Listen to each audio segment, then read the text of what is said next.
In this video, I'm going to show you how to delete a story on Instagram. So this is to delete a story that you may have just posted or within that range where the story is going to still be public on your feed. So go ahead and go find your Instagram app and you're just at your home page here. I'm just going to go to my profile at the bottom right, but you don't really have to do that.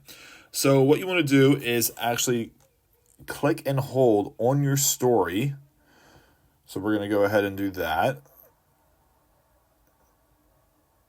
And then what you want to do is when your story is uploaded, you just want to hold it so you can kind of pause it in place here and go to the bottom right corner where you see the three dots and just go ahead and hit more.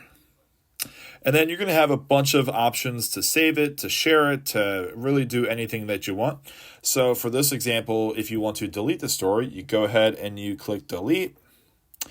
And then you can either just delete it from Instagram, or if you have Facebook linked to your Instagram, it'll delete it from both.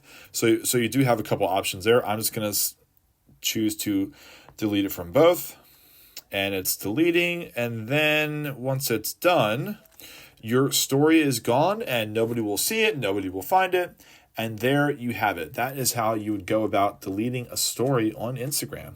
So I hope you guys found this video helpful, and we'll see you in the next one.